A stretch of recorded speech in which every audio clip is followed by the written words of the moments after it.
ॐ गं गं गं गं गणपते नमः। ॐ ऐं नमः। श्री सद्गुरुदेव भगवान की जय। बोलिए श्री रामचंद्र भगवान की जय। संत श्री आसाराम जी बापू की जय। एक महत्वपूर्ण सूचना है, मुद्दा है श्री रामचंद्र जी भगवान का मुद्दा। ये बहुत दिन से ये मुद्दा चला आ रहा है, वर्षों वर्षों से, जैसा कि आप लोगों की जानकारी में होगी।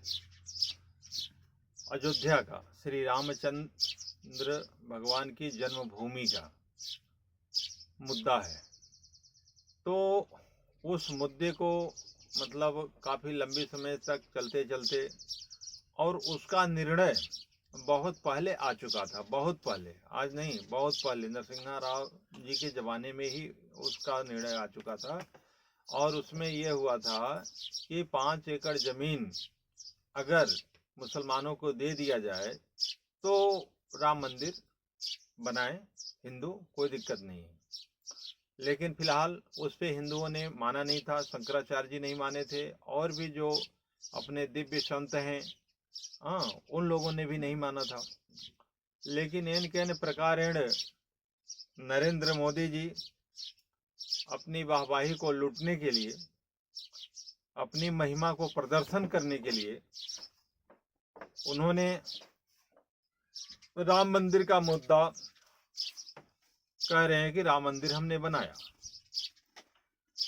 लेकिन अभी सुनने में ऐसे ही आता है, जरा मैं जा करके देखूंगा कि जहाँ पे भगवान का गर्भगृह है, जहाँ पे वास्तव मंदिर था, जहाँ जन्मभूमि का जो विवादित स्थल है, वहाँ मंदिर नहीं बनी है, दूसरी जगह बनी है हट करके। तो जिस जगह का विवाद हो वहाँ पे मंदिर न बने, या हमारा मान लीजिए आपका ही घर का, हमारे घर का कहीं जमीन का कोई विवादित हो, और वहाँ उस विवाद मतलब जमीन को छोड़ के दूसरे चक में बना लें, तो वो तो विवाद तो हल हुआ नहीं। अब फिर जब मंदिर हमारी है तो मुसलमानों को 5 एकड़ देने का बात ही कहाँ से आता है। खैर जो भी, लेकिन यह मुद्दा इसलिए बनाया गया कि हिंदुओं को बेवकूफ बनाया जा सके, हिंदुओं को बेवकूफ बनाया जा सके, मूर्ख बनाया जा सके राम जी के मंदिर पे के नाम पे। जबकि भारतीय जनता पार्टी जितना औरंगजेब ने मंदिर नहीं तोड़वाया होगा, उससे ज्यादा भारतीय जनता पार्टी ने मंदिरों का ध्वंस किया है। वह गुजरात में भी इन्होंने किया है, जिसको खैर हम उसको नहीं देखने गए थे, लेकिन हम रहने वाले हैं यहाँ बनारस के पास के। बनारस में कॉरिडोर के नाम पे हजारों मंदिरें तोड़ी गई है, और गरीब लोगों का रोजी रोटी मारा गया है। जहाँ तक जो गरीब लोग अपनी रोजी रोटी चलाते थे, शंकर भगवान का ध्यान भजन करते थे, पूजा पाठ करते थे, और बहुत सुखी से रहते थे। लेकिन चूंकि नरेंद्र मोदी जी कॉरिडोर के नाम पे, क्योंकि विदेशी यात्री जो आते थे उनको देर होता था जाने में, तो चाहे मंदिर टूट जाए या लोगों का घर द्वार टूट जाए, इससे न तो ये तोड़ा किसने है, योगी जी ने, योगी जी ने, जिसको आप बहुत बड़ा हिंदूवादी समझते हैं, उन योगी जी ने तोड़वाया है। और उस पे जनता जब विरोध करने लगी तो उन पे लाठियां चली है, संतों पर लाठियां चली है। तो ये लोग जो मतलब मंदिर को तोड़ने वाले हैं, गाय को कटवाने वाले हैं, गंगा को सुखवाने वाले हैं, इन लोगों से मंदिर क्या बनेगा। लेकिन अपनी राजनीतिक मुद्दा सेकने के लिए भगवान राम का मंदिर अयोध्या में स्थापित करने का इन्होंने एक ड्रामा किया।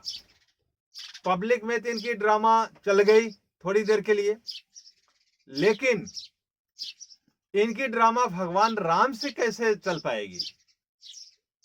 भगवान राम से सहा नहीं गया। जब सहा नहीं गया तो अयोध्या, जिसपे ये मुद्दा, जिसपे प्रधानमंत्री बनते थे, अयोध्या से ही भगवान राम ने इनको हरा दिया 50,000 के लगभग वोटों से। अब बताइए, जो व्यक्ति राम का मुद्दा लेके पूरे देश के लोगों को बेवकूफ बना रहे हो, रोजी रोटी से अलग बात कर रहे हो, हिंदू मुसलमान की ओर कर रहे हो, लोगों की भुखमरी कगार पे पहुंचे हुए हैं, अर्थव्यवस्था खत्म हो गया है, शिक्षा की व्यवस्था एकदम डमाडोल है, बेरोजगारी चरम सीमा पे है। और मंदिर तो खैर बनना ही चाहिए, जगह जगह बनना चाहिए, और सबसे पहले हमारे हृदय में बनना चाहिए। और जो मंदिरों और देवताओं का वास करने वाली गौ माता, गंगा माता है, उनका तो हृदय शुद्ध हो। तो उन गौ माता को और उन नंदी को कटवाने वाले भारतीय जनता पार्टी नंबर 1 पे रही है। वो भगवान राम का मुद्दा लेकर के अयोध्या का प्रपंच रच करके जनता को बेवकूफ बनाने का कोशिश किया, लेकिन भगवान नहीं बेवकूफ बने।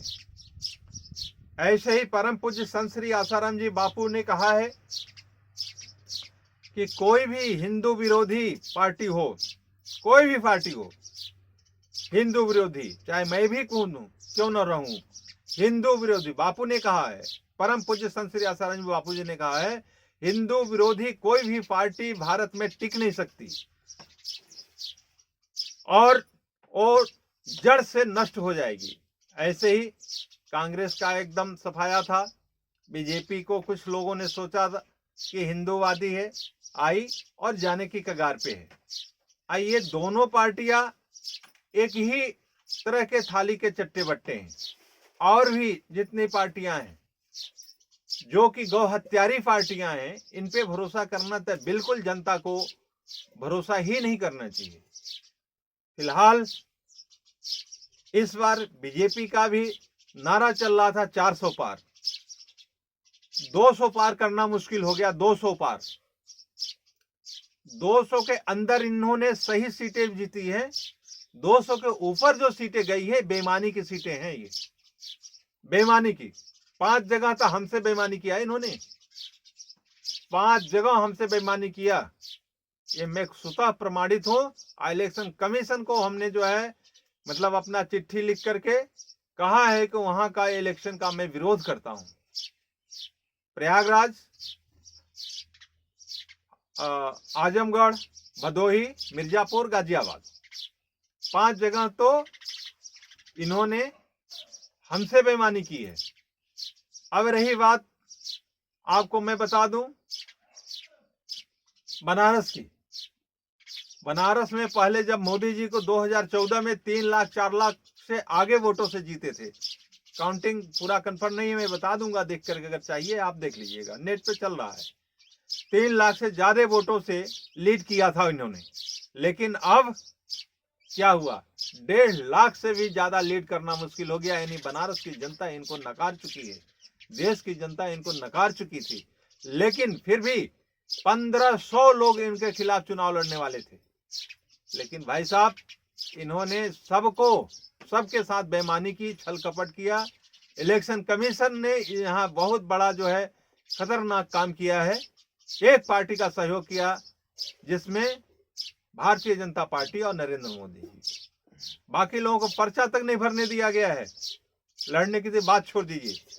तो यहाँ का सीट अब की बार जबरदस्ती किसी तरीके इलेक्शन कमीशन को अपने अंडर में लेकर के या किसी तरीके दबाव डाल के, भगवान जाने जो भी करके, इन्होंने बनारस की सीटें जीती हैं। तो देश में छवि या जनता में इनकी वही है। काल नेमी के रूप हैं ये। हिंदू कभी इनसे उम्मीद न करें, इन काल नेमियों से, कि एक कभी रक्षा करेंगे। अच्छा, ये बात आ गई, भगवान राम ने इनको ठुकराया है और खदेड़ दिया वहां से। दूसरी बात, गंगा जी भी खदेड़ने वाली थी, लेकिन बेईमानी से भी इन्होंने बनारस से जीता। अब 50 55 से 60 सीटें कम से कम इन्होंने बेईमानी से ही जीती है। सूरत की सीटें बेईमानी से जीता, दुनिया को देखने में आ रहा है। और जो है आपको इंदौर की सीटें इन्होंने बेईमानी से जीता, चंडीगढ़ का जीता। बताइए, दिल्ली में इनको जो है 25% लोगों ने वोट नहीं डाला है, लेकिन 7 सीटें इनकी जीती हुई नजर आ रही है। क्या ईवीएम का तमाशा है। इलेक्शन कमीशन कितना बढ़िया खेल करता है। बार इलेक्शन कमीशन आचार संहिता का कितना बढ़िया उल्लंघन करते हैं इलेक्शन कमीशन। जो मुख्यमंत्री जो चुनाव लड़ने आ रहा है उसको प्रधानमंत्री बना करके और गृह मंत्री बना करके पेश किया जा रहा है। हद हो गई। वाह। आप जो है न्याय करते हैं, कभी आपने न्याय नहीं करते। ईवीएम से चुनाव करके आप खुद घोटालेबाजी लोगों के द्वारा मिल करके कर रहे हैं। या मैं आपको चिट्ठी दे चुका हूं और आगे भी चिट्ठी दूंगा, और लड़ाई होगी। आपको ईवीएम से नहीं, बैलेट पेपर से चुनाव कराए जाने चाहिए। कायदे से इस इलेक्शन को पूरा ही बैलेट पेपर से दोबारा फिर से कराना चाहिए। लेकिन फिर भी चलते हैं आगे। तो एक जगह से तो इनका जो है रामचंद्र ने पत्ता साफ कर दिया, गंगा जी ने भी पत्ता साफ करने की स्थिति में रह गई। इन्होंने छल कपट उनके साथ करके अभी आ गए हैं, लेकिन कितना दिन चलेंगे। ये भगवान का के सृष्टि में कर्म लिखे जाते हैं। अच्छे कर्म भी लिखे जाते हैं, बुरे कर्म भी लिखे जाते हैं। अच्छे कर्मों से नरेंद्र मोदी जी सोच रहे होंगे कि अमित शाह के गणित से आप प्रधानमंत्री 2 बार बने हैं, दिमाग से निकाल दीजिएगा।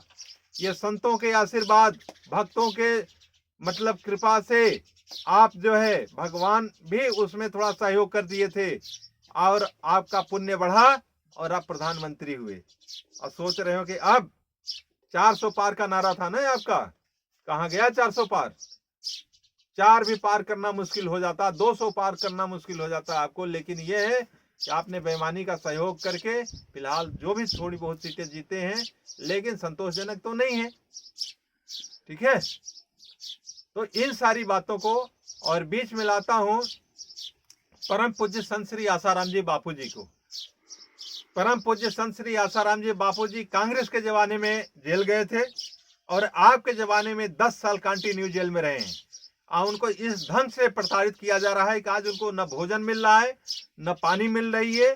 इस गर्मी में न उनको पंखा की व्यवस्था है, न किसी तरह की व्यवस्था है, जिसमें विश्वासघाती उनके समिति और आश्रम के लोगों को आपने विश्वासघात करके उनको भी आपने मिलाया है। अब उनके द्वारा ही बापू के साथ षड्यंत्र करके और आप उनको 10 साल तक जेल में रखे हैं और उनके साधकों को, आप पूरे हिंदूवादी संस्थाओं को आप लोग जो है गुमराह किए हुए हैं। तो मैं कह रहा हूं कि भस्मासुर भी एक बार आशीर्वाद लेकर के आया था और दौड़ा लिया किसको, मां पार्वती को। आगे क्या हाल हुआ सबको पता है कि तख्तैया की नाच हो गई और भस्मासुर को जाना पड़ा। ऐसे ही जो है ये भारत मतलब कांग्रेस भी जाएगी, बीजेपी भी जाएगी और संस्था में रहे हुए लोग, आज चूंकि बापू के आश्रम में रहते इसलिए मैंने हाथ जोड़ लिया, नहीं तो आप हाथ जोड़ने के लायक नहीं हो। आप अपने गुरु से गुरुद्रोह कर रहे हो, अपने गुरु से छल कपट कर रहे हो। उनको जिन्होंने आपको पाला, वर्षों तक जिंदगी पर आपको खिलाया, 1 रुपया अपने घर से नहीं लेके गए होगे, लेकिन फिर भी ने बापू ने अपना निभाया। लेकिन आप आश्रम में कालनेमी लोग बैठे हुए जो 2, 4, 10, 20 हैं, 50, 40, आप लोगों ने गद्दारी की है बापू से और आज भी कर रहे हैं। यह मुझे 2008 में ही पता चल गया था, ऐसी बात नहीं था। लेकिन चूंकि बापू जी के रखे हुए लोग थे इसलिए बच रहे थे और आज तक बचते जा रहे हो। और बापू अभी तक कभी बचाए हुए हैं। सुधर जाओ, सुधरने का सीजन है, नहीं तो बिगड़ जाओ, निकल जाओ, छोड़ दो आश्रम, पड़ा रहेगा माल खजाना, छोड़ त्रियासुत जाना है। कहानी भूल गए। ये 2 कौड़ी के जो है मतलब मांस के लोथड़े कितने दिन काम करेंगे। समिति के लोग और बापू के आश्रम में जो काल नेमी लोग बैठे हुए हैं, सावधान हो जाओ। आपको भी प्रकृति मतलब एक एक रुपये का, एक एक पैसे का, एक एक नए का हिसाब, एक एक सेकंड का हिसाब लेगी। दिमाग से निकाल देना कि आप बापू के भक्त होकर के उसको छल लोगे, ये हो नहीं सकता। बापू के भक्त बन करके भी बहुत लोग छलने वाले, क्योंकि भगवान हमारे गुरुदेव शिव स्वरूप हैं। अभी वो सिर्फ देख रहे हैं तुम लोगों का कि तुम कहां किस हद तक गिर सकते हो, इसका रिकॉर्ड वो कर रहे हैं। भगवान राम ने भी किया, और इस सारी पार्टियों को जो मतलब कि गौहत्यारी गुरुद्रोही पार्टियां हैं, इनको तो सनाबूद होना है। ऐसे आश्रम में बैठे हुए जो सभी आश्रम वासियों को मैं नहीं कह रहा हूं, ध्यान से निकाल दीजिएगा। हमारे आश्रम वासी भाई बहुत ऐसे हैं जो कि पूजनीय हैं, आदरणीय हैं। मैं उनका चरण रज लेने के लिए सदा लालायित हूं, और लेकिन यह है कि वो भी नहीं बोल पा रहे हैं। हमारे सज्जन आश्रमवासी भाई कुछ ऐसे हैं जो कि एकदम गुरु भक्त हैं, और वो गुरु भक्त भाई आज भी पीड़ित होते हैं। मुझसे बार बार फोन करते हैं कि भैया मुझे कार्य नहीं करने दिया जा रहा है। बापूजी धर्मांतरण के लिए रोकने के लिए कहा, जिंदगी भर कार्य किए। आज उन धर्मांतरण को रोकने वाले जो हमारे गुरु भाई हैं, आश्रम में रहते हैं, समितियों में रहते हैं, उनका कार्य रोक दिया गया है। उनको किसी तरह की व्यवस्था नहीं दी जाती, उनको आश्रम से निकाल दिया जाता है, मारा जाता है, प्रताड़ित किया जाता है, गाली दिया जाता है।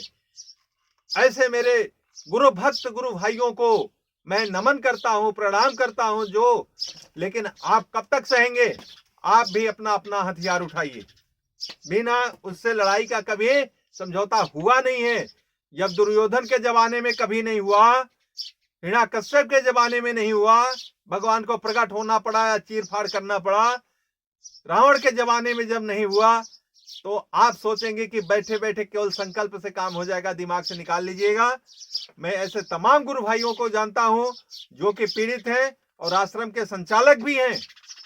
वो लोग भी बहुत पीड़ित हैं, लेकिन गुरु के भक्त हैं, आश्रम छोड़ के जा नहीं सकते, क्योंकि आश्रम की सेवा गुरु जी की है। आश्रम की सेवा गुरु जी की है। ऐसे हमारे गुरु भक्त भाई बहन भी ऐसे हैं कि जो कि आश्रम में रह करके आश्रम के संचालन को देखते हैं। उनको क्या मिलता है? उनको 2 रोटी खाने के लिए भी उनको भी मोहताज होता है। उनके लिए खटिया भोजन बनता है, और ये काल नेमियों के लिए स्पेशल भोजन बनता है। पनीर पकौड़ा क्या क्या बना करके खाते हैं, मैं अच्छी तरह जानता हूं। काल नेमी सुधर जाओ, सुधर जाओ। यह इसलिए मैं बोल रहा हूं कि सनातन संस्कृति रक्षा दल के मैं राष्ट्रीय अध्यक्ष हूं। सनातन संस्कृति के रक्षा का करना हमारा दायित्व है। बापूजी सनातन संस्कृति के धरोहर हैं, बापूजी सनातन संस्कृति के स्तंभ हैं। मैं उनको कष्ट नहीं झेलने दूंगा। अब आर पार की लड़ाई होगी, आर पार की लड़ाई होगी। जो भी कालनेमी है, चाहे सरकार में हो चाहे आश्रम में हो, आर पार की लड़ाई होगी। एकदम डंके के चोट पे आमने से सामने की लड़ाई होगी। कालनेमी सावधान, चाहे जो भी हो। अब मैं बता रहा हूं, चाहे सरकार में बैठे लोग हों, चाहे आश्रम में कालनेमी के रूप में बैठे हों, आप लोग मेरा बाल बाका नहीं कर सकते। ये दिमाग से निकाल देना। जैसे प्रहलाद का बाप भी बाल बाका नहीं कर पाया, ऐसे मैं गुरु का शिष्य हूं, गुरु का भक्त हूं, गुरु के आज्ञा में चलता हूं। इसलिए तुम भी मेरा कुछ बाल बाका कर नहीं सकते, इतना तुम समझ लो। ये सोचना नहीं कि मुझे कोई हल्के में नहीं लेना, समझ गए? गुरु जी की पीड़ा देख करके मुझे आज आंसू आ रहा है। भगवान गुरुदेव का पीड़ा देख करके आंसू आ रहा है। और तुम लोग इतने गुरुद्रोही हो कि जिन बापू को सरकारों ने जेल में रखा, प्रताड़ित किया, बदनामित किया, उनके चरित्र पे मतलब धब्बा लगाया, लेकिन उसको तुम लोग जो है प्रोत्साहन दिए और वोट डालने गए, अब वोट डलवाने गए। ठीक है, मैं अच्छी तरह जानता हूं बापू का कथा किस लिए था। बापू का एक बार किसी मतलब लोगों ने मतलब उनके गुरु का निंदा किया, और इसके बाद बापू ने उसका मुंह नहीं देखा। तुम लोग ऐसे मतलब कायर आदमी हो कि अपने गुरुदेव का निंदा सुन करके हंसते हो, मोबाइल पे बात करते हो। काल नेमियों, गुरु गीता में लिखा है कि अगर गुरु का मतलब निंदा करने वाले का जिह्वा काट लो, या तो खुद भगा दो या तो अपने भाग जाओ। तो मैं तो अपने भागने वाले या तुमको नहीं करा कोई तुम भागो, लेकिन उसकी जिह्वा काट डालो या उसको भगा दो। लेकिन तुम लोगों ने ऐसा कुछ नहीं किया। और क्या काम किया कि मतलब उन्हीं का प्रोटेक्शन किया जो गुरु द्रोही हैं, ब्रह्म द्रोही हैं, ईश्वर द्रोही हैं, गौ हत्या करने वाले लोग हैं, उनका सहयोग किया, पार्टी जो भी हो। तो बात यहां आती है, मैं गुरुदेव के लिए समर्पित हूं। मेरा नाम ओम गुरु चरण दास बिमल कुमार सिंह है। सनातन संस्कृत रक्षा दल के राष्ट्रीय अध्यक्ष हूं। मुझसे कोई भी संवाद करना चाहे, मेरा नंबर है 9651939344।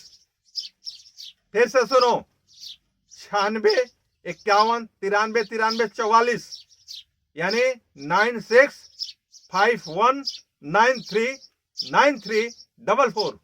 दूसरा नंबर सुनो, 6398285526, 6398285526। ये मेरा नंबर है। डंके के चोट पे मैं सरकार के लोगों को भी मतलब चैलेंज करता हूं, और आश्रम में बैठे काल नेमियों को भी चैलेंज करता हूं, और उनके भक्तों को भी चैलेंज करता हूं। जो मुझसे बात करना चाहे कर सकता है, और किसी भी ढंग के आकर के शास्त्रार्थ कर सकता है। लेकिन मैं कतई बर्दाश्त नहीं सकता। मेरे गौ माता के साथ अन्याय हो रहा है, मेरे गुरुदेव के साथ अन्याय हो रहा है, मेरी गंगा मैया के साथ अन्याय हो रहा है, मेरे गीता भागवत के साथ अन्याय हो रहा है, और मेरे बच्चों के साथ जो कि विश्व में सर्वोपरि होने वाले हैं, उन बालकों के साथ कुसंस्कारित किया जा रहा है, अर्थव्यवस्था खत्म किया जा रहा है, गरीबों को मारा जा रहा है, और बेरोजगारों को बेरोजगार किया जा रहा है, पूरे भारत को नष्ट भ्रष्ट किया जा रहा है, पूरे भारत को बीमार जैसी व्यवस्था लाई गई है इन सरकारों में। मैं इस पीड़ा को देख करके शांत नहीं रहूंगा। ज्वालामुखी मेरे हृदय में भड़क रही है।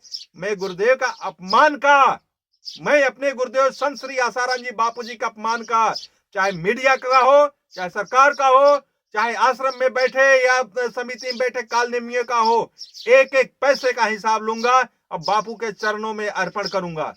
सुन लो, डंके के चोट पे कह रहा हूं, चाहे सरकार में हो, चाहे आश्रम में बैठे कालनेमी हो, चाहे समिति में बैठे कालनेमी हो, बताओ, एक एक पैसे का हिसाब लूंगा, अब बापू के चरणों में अर्पण करूंगा। मेरे गुरुदेव सर्वसमर्थ हैं, सब कुछ समझने वाले हैं और सबको समझने वाले हैं। ऐसे मेरे को भी जो शक्ति देने वाले हैं वो गुरुदेव हैं। और मैं आत्म संकल्प से कह रहा हूं, गुरुदेव के संकल्प से, गुरुदेव के आशीर्वाद से कह रहा हूं, गुरु कृपा ही केवलम शिक्षा से परम मंगलम। तुम बाल बांका नहीं कर सकते, तुम्हारा मैं धज्जी उड़ा के रखूंगा। सुन लो, मेरा नाम ओम गुरु चरणदास बिमल कुमार सिंह है। सावधान। बताओ, बापू को भोजन नहीं दिया जा रहा है, पानी नहीं दिया जा रहा है, किसी को मिलने नहीं दिया जा रहा है, हमारे गुरुदेव के इतना सताया जा रहा है। उन्हीं शरीर से तुम लोग जो है मतलब विश्वासघाती लोग, छल कपट कालनेमी लोग इस ढंग से काम किए हो।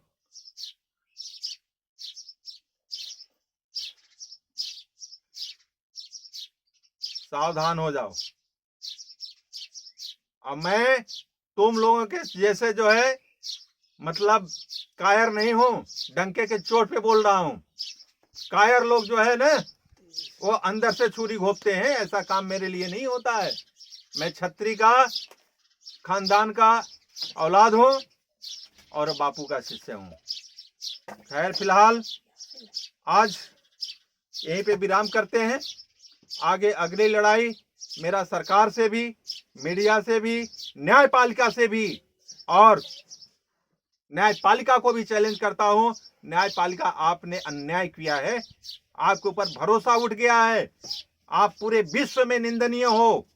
परम पूज्य संत श्री आसाराम जी बापू जी का केस लेकर के न्यायपालिका, आप पूरे विश्व में निंदनीय हो। किसी भी तरह से आप भरोसा करने योग्य नहीं हो, किसी भी तरह से भरोसा नहीं करने योग्य हो। आपके ऊपर मैं भरोसा नहीं करता, और जनता से भी निवेदन करता हूं कि इस न्यायपालिका पे भरोसा करने योग्य बिल्कुल कार्य नहीं रह गया है। बापू का केस देख करके बताओ, एक जो है सर्वसमर्थ सदगुरु भगवान, जो कि संसार में दुनिया को सींचने वाले काम किए, आप उनको आज 10 साल, 11 साल, 11.5 साल से जेल में रख करके ड्रामा कर रहे हो, आजीवन कारावास कर रहे हो। कौन सी केस है उनका, कौन सा अपराध है? तो न्यायपालिका, आप न्यायपालिका के योग्य नहीं रहेगो। आप विश्व के मतलब किसी उसमें अगर आपका रख दिया जाएगा तो आपकी नाक कट जाएगी। आप कैसे जज, कैसे वकील, कैसे मतलब थाना पुलिस, कैसे प्रशासन कहने योग्य लायक नहीं हो। भारत की निंदा आप लोग विश्व स्तर पे करा दिए। न्यायपालिका यहाँ की, यहाँ के मीडिया और यहाँ के कालनेमी आश्रम के वासी और समिति में रहने वाले कालनेमी और यहाँ की सरकार, आपका कहीं नाक ही नहीं बचा। आप सोच रहे हो मैं बड़े आदमी हूं, ततः किम ततः किम ततः किम, कुछ नहीं हो। खैर, मैं अपने गुरुदेव के चरणों में समर्पित हूं। मैं अपने गुरुदेव से प्रार्थना करता हूं, हे गुरुदेव, ओम ओम ओम ओम ओम ओम। ये मत सोचना कि मैं तुम्हारे साथ सामने हाथ नहीं जोड़ा हूं।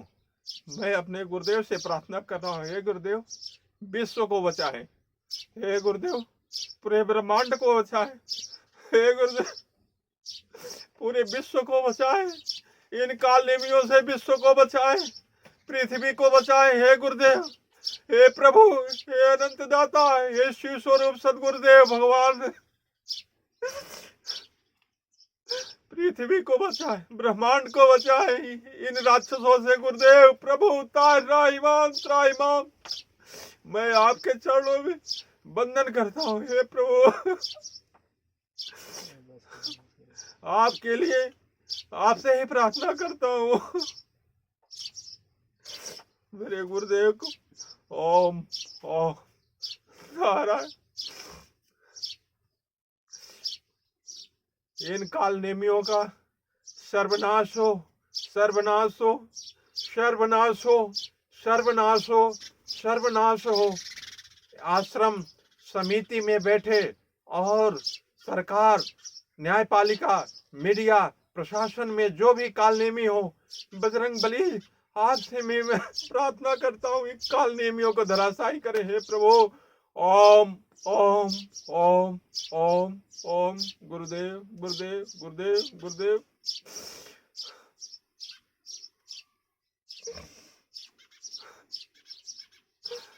गुरुदेव ओम ओम। बापू बापू, जल्दी बाहर आओ। मेरे गुरुदेव, मेरे प्रभु नारायण, आपको कितना तकलीफ दिया इन लोगों ने, इन कपटी लोगों ने, इन कालनेमियों ने बहुत कष्ट दिया आपको। ओम ओम ओम ओम। सदगुरुदेव भगवान की जय। नारायण नारायण। बापू, मेरी प्रार्थना स्वीकार करिए प्रभु। ओम ओम ओम। गुरुदेव गुरुदेव गुरुदेव, आप सब समर्थ हैं, आप कुछ भी कर सकते हैं गुरुदेव। नारायण नारायण।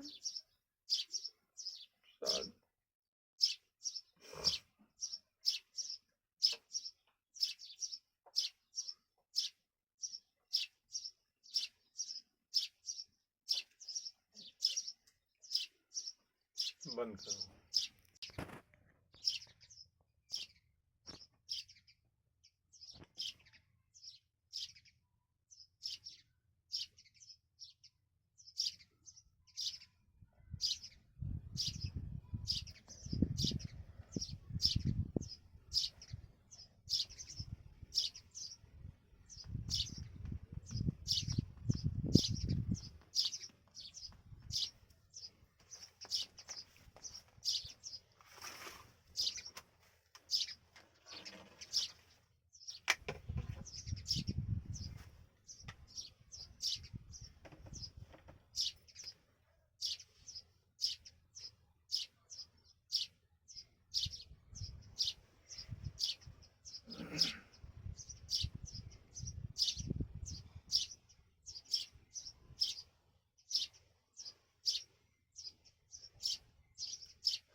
बोलिए श्री सद्गुरुदेव भगवान की जय। नारायण नारायण नारायण।